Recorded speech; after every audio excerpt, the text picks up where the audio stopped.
One of the very few key subjects in this world that allows us to break through the old paradigms and to recreate a new and much better worldview and a much more mature world. Looking out into the vastness of the universe, the greatest mystery is right here, right under our feet. The ultimate aim of all science, to penetrate the unknown.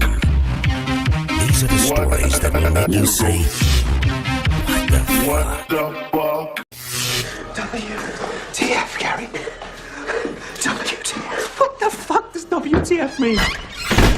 What the fuck? Oh. Over the years, I've collected a lot of strange stories from people. People write to me all the time. And what has become clear to me is the level of absolute bizarre strangeness that so many people live in that they share with nobody. Nobody. But they share it with me frequently. And I've collected a lot of these stories. One of them, I'll just throw out a hint. This is men and women. This is a woman who had a child that should never have existed. She should never have become pregnant. Something very bizarre happened. She'd had sightings and encounters, bizarre encounters her whole life. Men in black following her. Just because they're more technologically advanced than us does not mean that they're necessarily more ethical. They may not be. There could be interstellar economic hitmen out there, but there could be people who do care. And I suspect that we've got different groups because just based on the apparent types of interactions people are having, they do vary. And that would fit. That would fit that you've got different agendas afoot. So I would say it's probably complex, and I sure would like to have an accurate scorecard of all the players. Are they the descendants of the Anunnaki? Are they simply the proteges of the current banksters who run the world today? Are they reptilian, shape-shifting reptilians like David Icke talks about? Whatever they are, there's always been a very small group of people who don't give a shit about the rest of humanity. And they don't care. So that's always been the case. In other words, I guess what I'm saying is that this is just one. This is one microcosm. There are people who are supposed to give birth to certain types of children. I believe this now. And there's an agenda. And I'm trying to figure this out. But I've come across a number of these cases. This is getting close to maybe like what some abduction researchers have been looking at, alien agenda, hybrids and so forth. But there's something different. This is not the same thing. There's an agenda in which non-humans, I believe, are seeding certain human females with I can't believe I'm saying this, with the babies that they're supposed to have. And this process is being monitored by covert, clandestine human groups. And I know this is true. So it's a matter of putting together enough research to put this together and turn it into a substantial piece of research. Yeah, if you want, what's the most amazing thing? That's one of the most amazing stories. And honestly, I've just tossed a little tidbit out. It's a matter of really putting this together and formalizing it. There are a few other researchers that I deal with who are deeply, deeply into the weird, as I call it. And I may do a book with one of them, or I may just do it on my own. But it's almost as if there's this meta intelligence, this grand intelligence that's managing us. And I mean, I'm just wondering out loud, but is it a case where they almost play us like a video game? They'll say, oh, I've got Leslie for the next 5 years. What are we going to do with her? Oh, we'll have her meet that person and have her do this and this and this. Oh, yeah, and I've got Dolan, and we'll have them do an interview on such and such a date. And, is that how it is? And I sometimes wonder, what is our conception of space and time after all? Well, our common sense tells us one thing, that space just goes, time just goes. But we know, right, that space and time are kind of like this. But in our ordinary reality, we're kind of going through. But is there an intelligence that knows how to manage all of that and is running this? I've given up the idea of trying to put my own controls over what I think is actually possible on the other side of that fence. I think a lot of things are possible. We're kept into a tiny little reality box. This is what our reality is supposed to be. In my 20 years of researching this subject, one thing that I've learned is that every time I think that I've broken through to the other side, to a new reality, there's another veil there, and I just keep tearing away veils. It has not stopped yet. I mean, it's just so much. Back 20 years ago, it was almost comical how conservative my attitude was. 20 years ago, I wanted to know one thing only. I did not even want to know were UFOs real.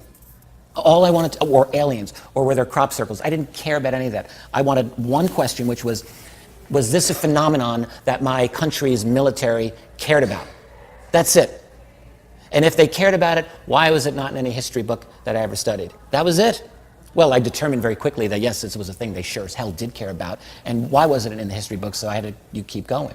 And then that just leads to more questions and more questions. So every time you tear away the illusions, you tear away the lie, you're in a new, better place, but then you realize, oh, I'm really not out of it yet.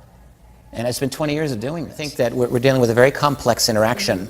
Like I said, in the 1950s, it was just like men, and almost maybe one or two women, but men from another planet in spaceships. What we're dealing with is vastly more complex, and it's not all physical. There's something very, very important and profound and complex, and the experiences, I also agree with you, are very diverse, from deeply traumatic, where people do not know how to process what they've gone through, and this is so important, to very transformative experiences where people have gone through this incredible process, which may have been painful as well, but they come out of it in a very positive way, because that's what spiritual growth is. You have to tear away illusions. So yes, I feel that this interaction that people are having, it's the core for humanity of what this is all about, because we're dealing with this in a very intense way, and it is causing change in the population. People are going through changes in their thought processes. Some of it is seemingly very physical, some of it is seemingly very non-physical. And what exactly all that means, I haven't figured out. What I really believe is that this phenomenon is we're right at the edge of our understanding when we're dealing with it. And it's there and it's a little bit beyond, and we are really struggling to understand. When I spoke of the woman with the baby, that she shouldn't have had the baby, this is someone who's a brilliant individual and has had lifelong experiences. And I can tell you, she was just telling me recently, she doesn't understand to this day. Just because you've gone through it doesn't mean that you really get it all. We're encountering this. We know that there's something important there. I don't know how much time we have. I'm happy to chat as long as you like, but I know Michael's coming on. I do feel that I want to talk a little bit about the politics of this, because that's what drew me in to begin with. And I think the politics are very, very important, because what's happened is that the secrecy on this subject, years ago I thought, well, it's obviously real, so how do they keep the secret? And I've spent the last 20 years trying to figure this out. The secret has become international, just like power has. It's become privatized, it's become international, and it has subverted, deeply subverted, the political systems of most nations in the world, in particular that of my country, the United States, where the secrecy, I think, that is the heart of the UFO secret, is in the U.S. black budget structure, which has become privatized, which has become dominated by private money, and buried within our black budget special access programs. And it's destroyed my country's system, which was once a great, beautiful system that was ideally, government of the people. And what's happened is it's been subverted. So that when people wonder, well, why does UFOs matter? Well, one reason it matters is because it's literally destroyed the American government, and that matters for everybody around the world. When you turn the United States into an empire that does not answer to the people in any way, that's important. And the UFO cover-up is part of the reason that's happened. I have often felt it's a great paradox. I still feel that way. I think it's impossible, but it is inevitable. And impossible in the sense that our political leaders have no incentive ever, or not even the political leaders, the secret keepers themselves who stand behind the political system have no incentive for giving this secret up. They have too much to lose. But it'll happen nonetheless. We're in an utterly revolutionary transition period of our own civilization. All you have to do is look at the last 20 years, look ahead to the next 20 years. It's obvious. It's obvious something is going to give. I don't believe that we'll ever truly be ready for disclosure, but that will not stop it from happening. Who's ever ready to have their first child? Nobody. You have it anyway. We will have disclosure. It will be forced upon the political leaders, and it'll be a big mess. My own feeling is it'll be messy. It'll be unpleasant in many ways. Anytime you have any kind of growth, whether it's personal spiritual growth or political growth in the society, that means you shed illusions, you shed lies. And that's a difficult process. And we'll have to go through that process. There's really no way around it. There are many, many billions of people in this world who are attached to a certain paradigm, a certain way of picturing the world. And disclosure will shatter that. It'll just get discarded. So it'll be difficult. But the alternative is being spoon-fed lies the rest of your life. And how long can humanity do this? So I think we're at a point where the question that I have asked myself is, what will be the trigger? It could be a leak, it could be a WikiLeaks type of event. It could be a mass sighting, which now with new technologies we're capturing things more and more. It could be something totally unexpected that we can't even predict because our society is changing so dramatically. But I think something will force us open. And it'll be probably filled with cultural wars, maybe a bit of a mess, but that does not mean it won't be something much, much positive coming out on the other side, which I do believe. I'm an optimist in that regard. I think that we're not going to fall off a cliff and go back to sticks and stones. I think that we'll continue. I think we'll have a better, and I think we can create a more just society. It has to be based on truth, not lies. And the biggest reality, as I see it, is the presence of these other intelligences that are here on Earth, interacting with humanity in some very important way that we need to understand. This is why I believe disclosure, as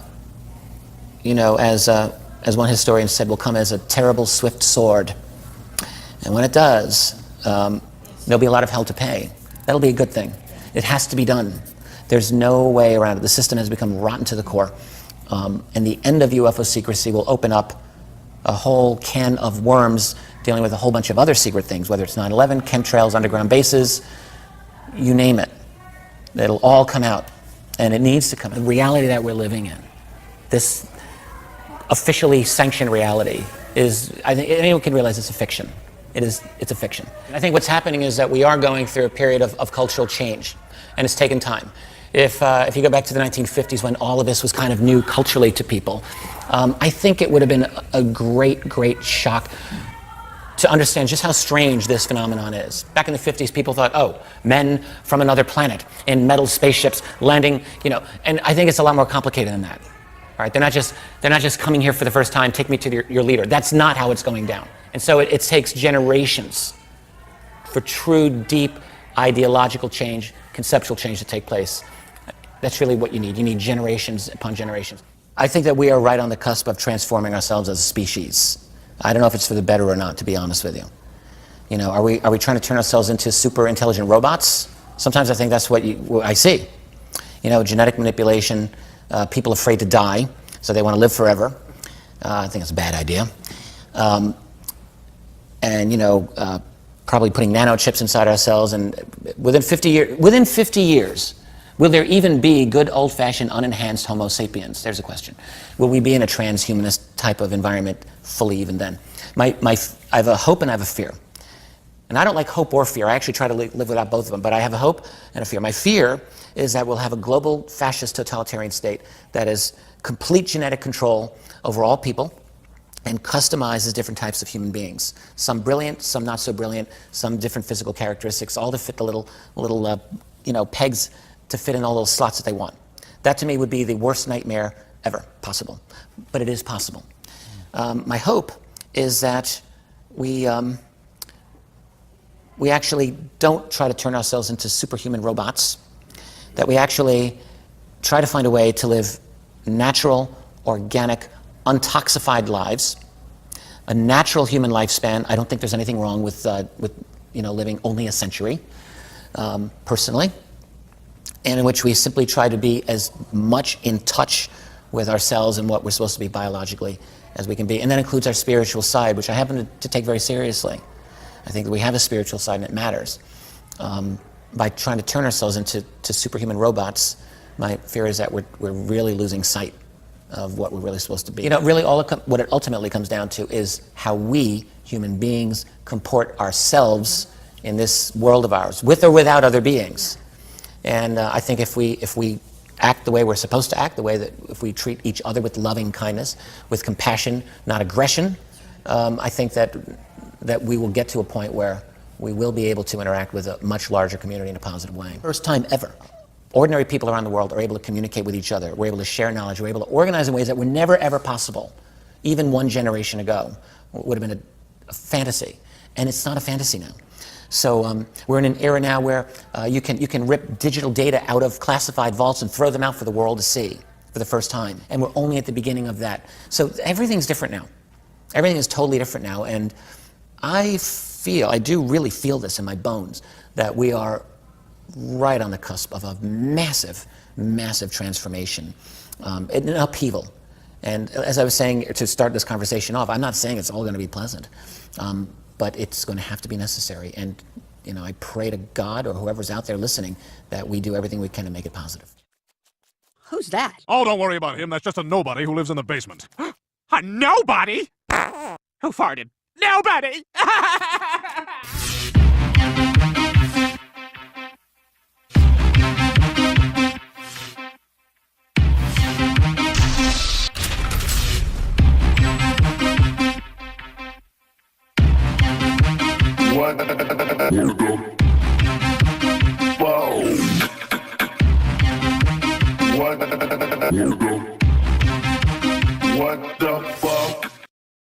The UFO phenomenon, I'm convinced, is one of the very few key subjects in this world that allows us to break through the old paradigms and to recreate a new and much better worldview and a much more mature world. Looking out into the vastness of the universe, the greatest mystery is right here, right under our feet. The ultimate aim of all science, to penetrate the unknown. These are the stories that will make you say, what the fuck? WTF, Gary. WTF. What the fuck does WTF mean?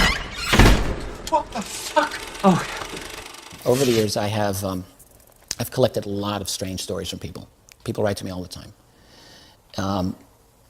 And what has become clear to me is the level of absolute bizarre strangeness that so many people live in that they share with nobody.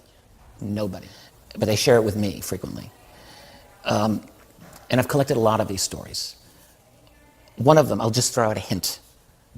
This is men and women. This is a woman who had a child that should never have existed. She should never have become pregnant. Something very bizarre happened. She'd had sightings and encounters, bizarre encounters her whole life. Men in black following her. Just because they're more technologically advanced than us does not mean that they're necessarily more ethical. They may not be. There could be interstellar economic hitmen out there, but there could be people who do care. And I suspect that we've got different groups because just based on the apparent types of interactions people are having, they do vary. And that would fit. That would fit that you've got different agendas afoot. So I would say it's probably complex, and I sure would like to have an accurate scorecard of all the players. Are they the descendants of the Anunnaki? Are they simply the proteges of the current banksters who run the world today? Are they reptilian, shape-shifting reptilians like David Icke talks about? Whatever they are, there's always been a very small group of people who don't give a shit about the rest of humanity. And they don't care.